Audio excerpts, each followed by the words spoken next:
l'enjeu du CDP, un peu sa raison d'être, c'est de créer du lien entre les enfants, les animes, les parents cuisinent. Et pour ça, il y a évidemment plein d'activités qui sont organisées au sein de la SBL, que ce soit le grand camp ou les petits camps durant l'année, week-end compris. Mais voilà, il y a des désirs de certains animateurs, de certains parents cuisine, de certains enfants de faire plus que ça et de développer des relations hors de ces activités traditionnelles. Mais on ne sait pas toujours très bien comment les mettre en place, qu'est-ce qui est organisé, qu'est-ce qui est possible, quelles sont les règles à suivre. Et donc on se disait que c'était intéressant de faire un peu le point sur le comment aujourd'hui ensemble. Le plus simple, c'est de vous donner quelques idées de choses qui se sont déjà faites au cours de l'année 2019 pour vous donner déjà un petit peu d'inspiration. Donc quand on parle de contact hors CDP, il y a d'abord des contacts via les réseaux sociaux, les médias. Donc ça peut être une conversation Facebook, une conversation par téléphone ou pas autre chose. Donc ça, pour les nouveaux qui se demandent un peu quoi, il n'y a pas de problème à donner son numéro de téléphone ou d'accepter sur Facebook des enfants. C'est un peu à chacun à ce niveau-là de trouver sa propre éthique, son propre mode de fonctionnement. Il y a des animes qui acceptent les enfants sur Facebook, d'autres pas, et les deux sont totalement OK. Il y a aussi ce qui a été pas mal utilisé pendant le confinement, c'est la poste, notamment pour l'envoi de cartes postales ou de lettres aux enfants. Donc là, vous allez me dire, oui, super, mais moi, j'ai pas les adresses. Donc, et ça, on y viendra. Mais donc, si vous cherchez à envoyer une lettre à un enfant et vous n'avez pas l'adresse de son institution, bon, s'il est en institution, souvent, vous trouvez ça sur Internet. Mais sinon, vous pouvez toujours contacter un membre du G10 ou un membre du CA et vous aurez... il vous donnera l'adresse à laquelle envoyer votre petite carte.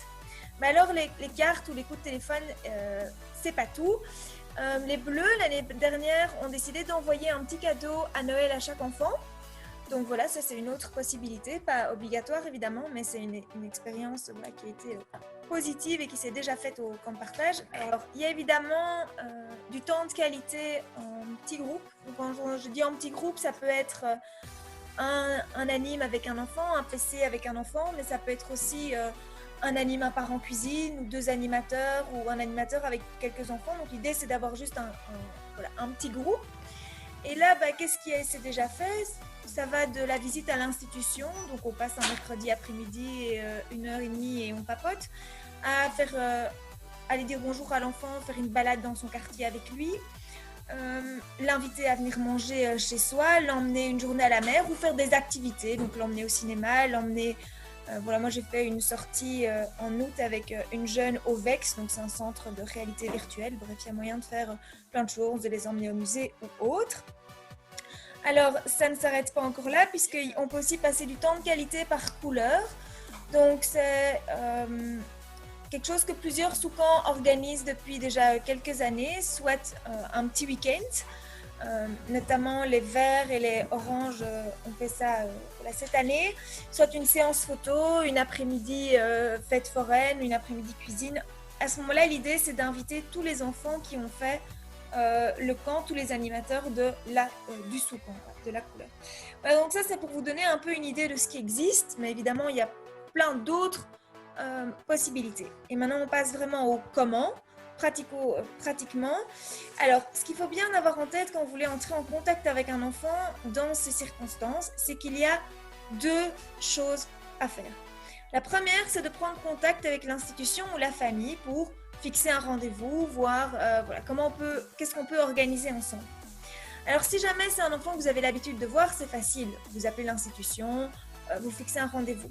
Si maintenant c'est un premier contact, il vous est demandé à ce moment-là de contacter le G10 pour avoir une explication de la manière dont l'institution fonctionne. Il faut savoir qu'une institution n'est pas l'autre. Il y en a, vous pouvez les appeler, fixer un rendez-vous, c'est fait en 30 secondes. D'autres, ils vont vous demander un mail, d'autres, ils vont encore vous demander de prendre rendez-vous un mois à l'avance.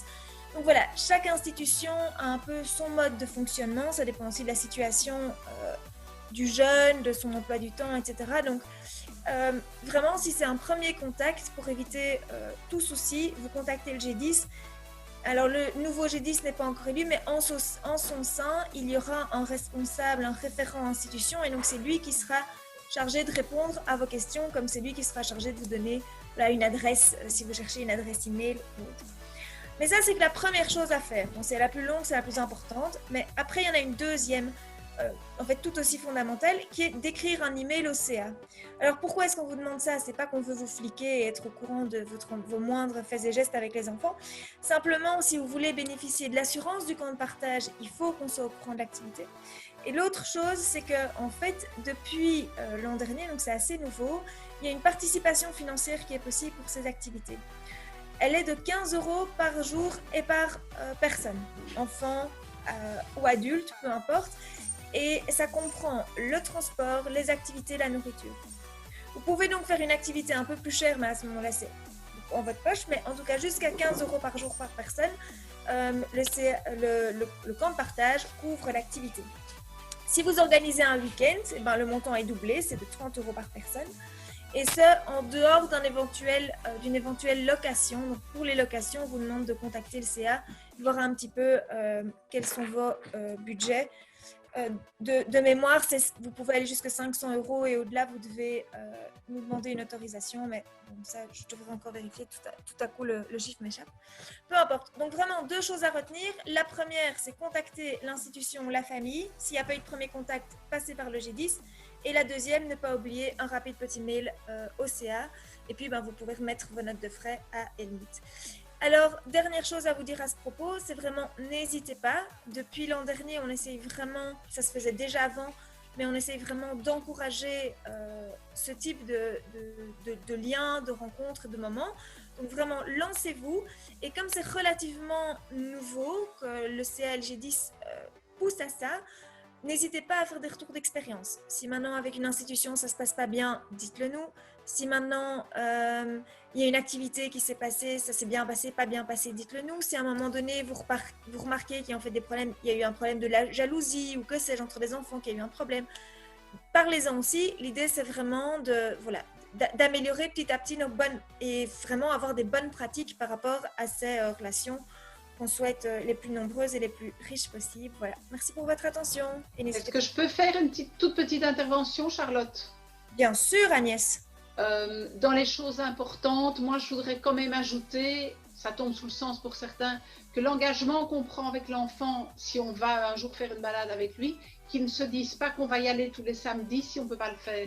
Donc que l'engagement qu'on prend soit très très clair, que ce soit une fois par an ou tous les 3 mois ou toutes les semaines, être très très clair avec l'enfant pour qu'il ne s'imagine pas qu'il va y avoir quelque chose de très régulier qui s'installe si on n'est pas capable de le faire. Donc si c'est une sortie pour son anniversaire, c'est une sortie pour son anniversaire, il le sait, c'est clair. Et je pense que c'est pour ça qu'il y a des institutions qui sont un peu réticentes, qui disent oui, mais vous allez vous engager à venir toutes les semaines ou tous les quinzaines ou tous les mois, et puis dans 3 mois, vous allez stopper, et c'est nouveau une rupture de lien pour l'enfant. Il me semble qu'on pourrait ajouter ça dans les choses importantes à faire, au même titre que avertir le CA pour être rassuré, quoi. Bon, donc être clair avec l'enfant sur l'engagement qu'on prend avec lui.